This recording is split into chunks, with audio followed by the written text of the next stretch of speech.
Meus queridos, mas analisando bem, a nossa primeira Constituição foi no ano de 1824. O Brasil já passou por 7 constituições. A última Constituição foi elaborada no ano de 1988. Nessa Constituição está os nossos deveres e os nossos direitos em relação à sociedade. Não sei quantos de vocês já tiveram a curiosidade de estudar ou ler a Constituição para saber, né, e se inteirar sobre os nossos deveres, os nossos direitos, exercer a cidadania. Mas aqui eu trago para vocês o artigo número 1 da nossa Constituição, em que ele nos diz o seguinte: a República Federativa do Brasil, formada pela união indissolúvel dos estados e municípios e do Distrito Federal, constitui-se em Estado democrático de direito e tem como fundamentos, aqui tem alguns incisos, a soberania, a cidadania, a dignidade da pessoa humana, os valores sociais de trabalho e da livre iniciativa, o pluralismo político. E aqui no parágrafo único, presta muita atenção nisso aqui que vou ler para vocês agora. Todo o poder emana do povo, que exerce por meio de representantes eleitos ou diretamente nos termos dessa Constituição. Aqui, como você viu, todo o poder emana do povo. Eu sei que algumas pessoas devem estar achando que isso é bom. Na verdade, se comparando ao período que nós tivemos lá na Idade Média, onde as pessoas não tinham poder, não existia democracia igual existe nos nossos dias, isso, no final dos tempos, na verdade, vai ser ruim. Porque a serva do Senhor diz lá no livro Grande Conflito, que é o povo que vai clamar por um decreto dominical. Então, o pedido vai vir de quem? Do povo. Os políticos vão expor a situação e o povo vai clamar por um decreto dominical. E aqui no artigo 5º da nossa Constituição, também achei interessante compartilhar com vocês aqui. Tem muitos incisos, na verdade, mas eu selecionei aqui até o inciso 6, que é muito interessante, queridos, para a gente entender até como nós estamos aqui, por que nós estamos aqui realizando um culto nesta manhã. Isso é um direito nosso constitucional. Olha lá, o artigo 5º. Todos são iguais perante a lei, ou seja, todos nós somos iguais, pelo menos isso está em lei, né? Na prática a gente já não sabe se isso realmente se concretiza. Sem distinção de qualquer natureza, garantindo-se aos brasileiros e aos estrangeiros residentes no país a inviolabilidade do direito à vida, à liberdade, à igualdade, à segurança e à propriedade nos termos seguintes. Eu quero ler alguns incisos para vocês aqui do artigo 5º também, que é muito interessante. Olha aqui, ó, o número 1. Homens e mulheres são iguais em direitos e obrigações nos termos dessa Constituição. Olha o 3. Ninguém será submetido a tortura nem a tratamento desumano ou degradante. Prestem muita atenção nisso aqui, tá? E olha só o inciso número 6.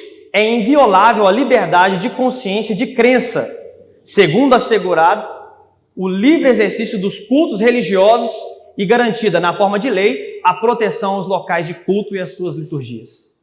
Queridos, então, um dos motivos de nós estarmos aqui hoje, temos uma liberdade de expressão, uma liberdade de consciência para estarmos adorando a Deus, é porque isso é um direito constitucional. Antes de 1798, estou me referindo aqui 1789, perdão, antes dessa data, desse ano, não existia isso. Não existia republicanismo, não existia democracia moderna no conceito que nós temos aqui hoje, não existia. Na verdade, os Estados Unidos se tornou independente do Império Britânico no ano de 1776. E antes da Revolução Americana, 1776, e antes da Revolução Francesa, em 1789, nós não tínhamos isso aqui que nós acabamos de ler para vocês. As pessoas elas não eram consideradas iguais perante as leis. Não eram consideradas. Os estados passaram a ser laicos após a Revolução Norte-Americana e a Revolução Francesa. Nós não tínhamos isso aqui, queridos. Os irmãos lembram como que a Igreja Católica fazia na Idade Média? A igreja era unida 100% ao Estado E nós poderíamos dizer que em toda a Idade Média e um período extenso da Idade Moderna também, os estados eram estados teocráticos. Queridos, por que eu estou falando isso aqui com vocês? Porque aparentemente, se cumprir aquilo que está escrito em Apocalipse 13, aparentemente é o quê, queridos? É impossível. Aparentemente. Por que eu digo isso? Pela forma que nós estamos nos organizados hoje, como politicamente falando. Nós estamos numa democracia, nós estamos numa república, a maioria avassaladora dos estados hoje são estados laicos, não regem segundo os princípios de uma determinada religião. E como que o papado vai voltar a ter aquele poder que ele tinha na Idade Média? Um poder opressor, um poder autoritário, ditatorial, em que forçava as pessoas a seguir os ditames, né, de acordo com aquilo que a igreja, os dogmas que a igreja romana ensinava na Idade Média. Como que isso vai acontecer, queridos? Eu quero mostrar para vocês aqui alguns pensamentos de alguns papas, depois desse período de 1798, eles estavam no trono da Santa Sé depois de 1798, e eles afirmaram algumas questões interessantes aqui para nós hoje. O primeiro é o Papa Pio IX. Ele fez uma declaração interessante, queridos. Um dos principais erros de nossa época, ou seja, a época que nós estamos aqui, não é? Ele falou isso aqui há 150 anos atrás, mas é depois, né, da Revolução Francesa. Um dos principais erros de nossa época é a ideia de que a igreja deve ser separada do Estado e o Estado da igreja. Outro erro é a ideia de que todo homem é livre para adotar e professar a religião que, guiado pela luz da razão, considerar verdadeira. Queridos, por que nós estamos aqui hoje na Igreja Adventista? Eu, pelo menos, falo de mim. Eu estou aqui hoje fazendo parte dessa igreja porque, através do uso da minha razão, eu entendi que essa igreja, ela prega todas as verdades que estão contidas na palavra de Deus. Então, o Papa Pio IX, ele está dizendo, isso é um erro grotesco da nossa sociedade, acreditar que as pessoas devem ter liberdade de consciência para poder ser guiadas através do uso da razão, para escolher uma determinada igreja. Outro Papa aqui também, ele também fez uma afirmação parecida, que é o Papa Gregório XVI. Olha o que ele disse aqui, queridos. Essa vergonhosa fonte de indiferentismo, o liberalismo e a democracia, dá origem à absurda e errônea afirmação de que a liberdade de consciência, foi o que eu acabei de dizer para vocês aqui, precisa ser mantida para todos. Então essa encíclica foi mostrada aí pelo Papa no ano de 1832. Meus irmãos, analisando essas afirmações, nós entendemos que o papado não mudou. E o que foi essa ferida que o papado recebeu no ano de 1798? Que foi quando Napoleão Bonaparte enviou seu general Berthier lá na Capela Sistina para prender o Papa Pio VI. Irmãos, lembrem-se que a besta, ela não morreu. A Igreja Católica continuou atuando depois de 1798. O que aconteceu então? A Igreja Católica perdeu o poder político sobre as nações. Essa é a ferida mortal que a besta recebeu. Mas quando nós vamos aqui para Apocalipse 13, aqui no verso 3 e no verso 4, presta muita atenção, queridos. E vi uma das suas cabeças como ferida de morte, e a sua chaga mortal foi curada. Depois que essa chaga mortal é curada, ou seja, depois que o papado recebe de volta o poder civil, o que vai acontecer, meus irmãos? Toda a terra se maravilhou seguindo a besta. Irmãos, é tão impressionante que as pessoas vão dizer assim, e adorarão a besta dizendo, quem é semelhante à besta? Quem poderá batalhar contra ela? Então as pessoas, meus irmãos, vão ficar maravilhadas, vão ficar perplexas com a cura que vai haver da besta. O poder civil vai ser entregue de novo ao papado, e nós sabemos que quando houver uma união de novo entre igreja e Estado, o que vai acontecer, queridos? Com o remanescente, nós vamos ser perseguidos. E vi subir da terra outra besta. Ou seja, então não era a besta que sobe do mar, é uma outra besta. E tinha 2 chifres semelhantes aos de um cordeiro, e falava como dragão. E exerce todo o poder da primeira besta na sua presença, e faz que a terra e os que nela habitam adorem a primeira besta, cuja chaga mortal fora curada. Então esse texto, meus irmãos, ele nos revela algo precioso. No tempo que nós estamos vivendo, num tempo de pluralismo, de democracia, liberdade de consciência, liberdade de expressão, sabe o que vai acontecer? Um outro poder que nós acreditamos ser os Estados Unidos, essa besta que sobe da terra, os Estados Unidos da América, vai forçar os moradores de toda a terra a fazer o quê, queridos? Adorar a primeira besta. Parece difícil, né? Nós lemos ali a Constituição. Direitos constitucionais serão o quê? Removidos, retirados, suspensos.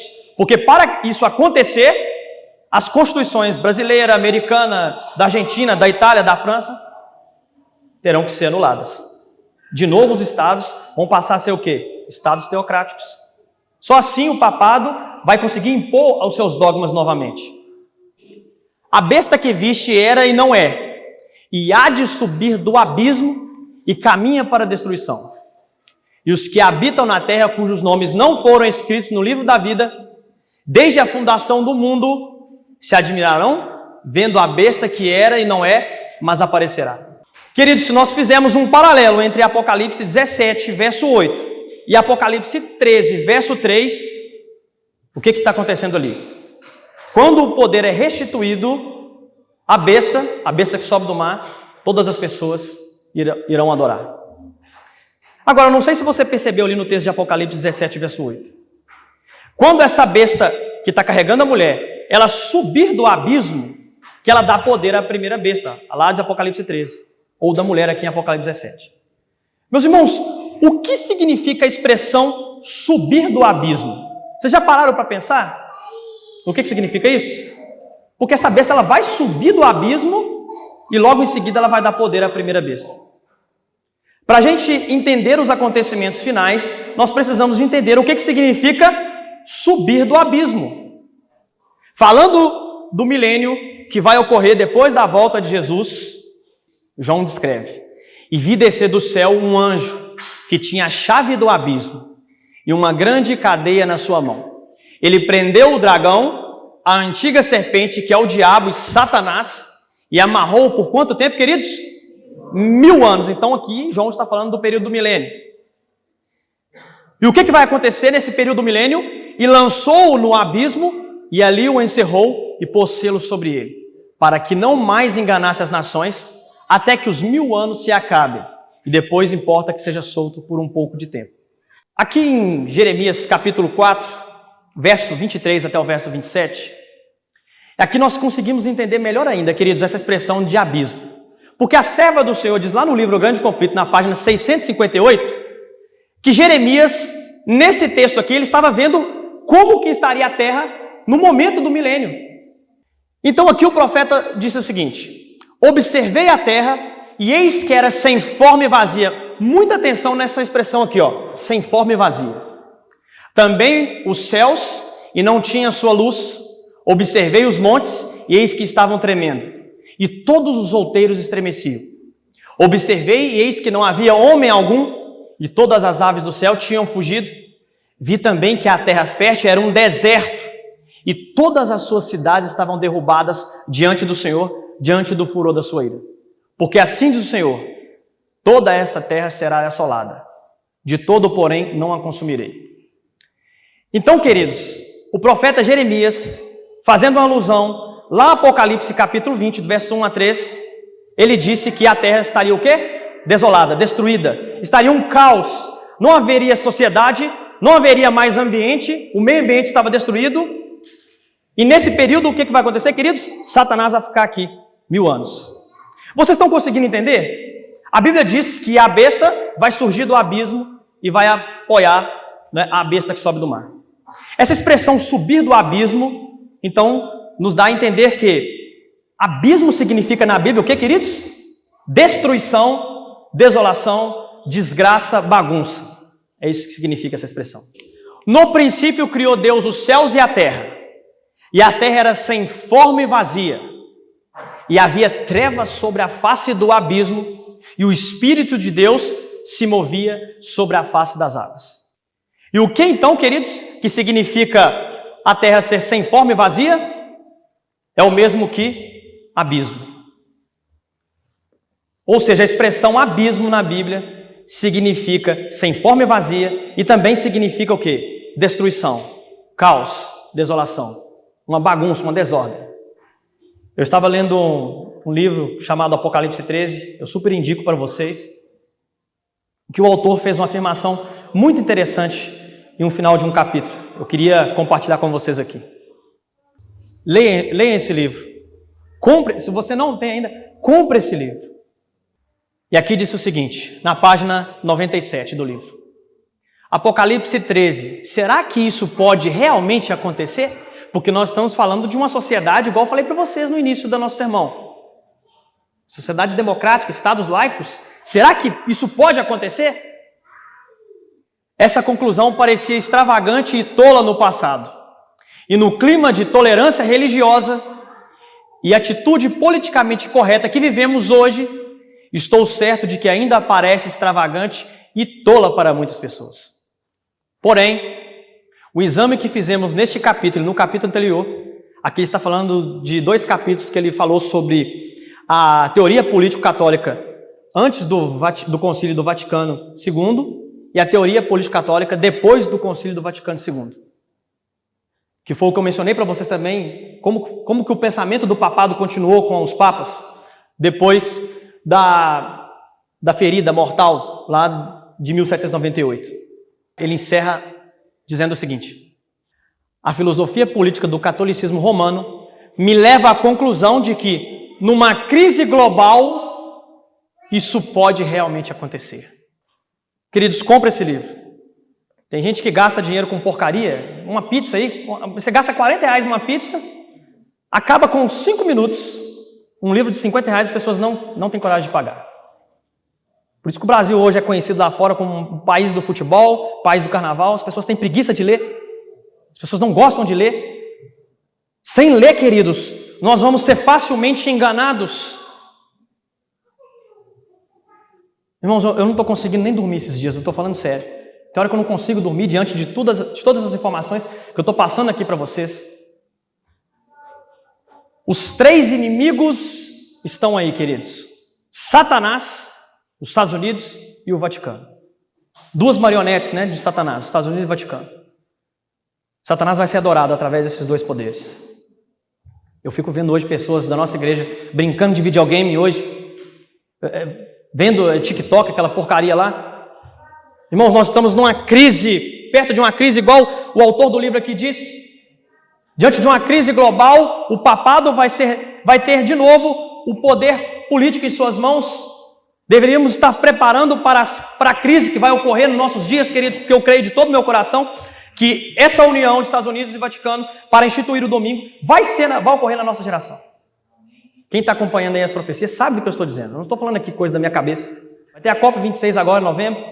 Não estou dizendo que o decreto vai ocorrer lá, mas tudo está convergindo para que isso ocorra. Está na hora da gente entender, queridos, se a igreja é um local de encontro, para a gente ficar aqui mostrando as nossas roupas, ou se é um local de preparação, se é um local onde nós temos que estar cientes do momento que nós estamos vivendo. Muito cuidado na hora de escolher líderes, diretores do ministério pessoal, tem que ser pessoas que têm visão do tempo do fim, queridos. Tem que ser pessoas que levam a igreja para frente, empurram a igreja, mostrem o que está acontecendo. Queridos, de todo o meu coração, eu creio que Jesus Cristo vai voltar na nossa geração. Mas para isso é preciso um preparo, um empenho de todos nós nessa hora. O mundo está um caos, o mundo está um abismo. O papado vai surgir do abismo, os Estados Unidos vai surgir do abismo e os 2 vão instituir a nova política global. E eu e você ficaremos de fora, porque o que o Papa está implantando é algo bom. Mas sabe o que está errado? O dia não é o domingo, é o sábado. Deus instituiu o sábado, queridos. Por isso que nós cantamos na música antes. Qual que é o principal motivo de nós adorarmos a Deus? Porque Ele é nosso Criador. Ele é nosso Criador. E o papado vai, entre aspas, recriar o mundo. E por isso que ele vai ser adorado. Vai ser entregue de novo o poder político em suas mãos. É momento de preparo, meus queridos. É momento de preparo.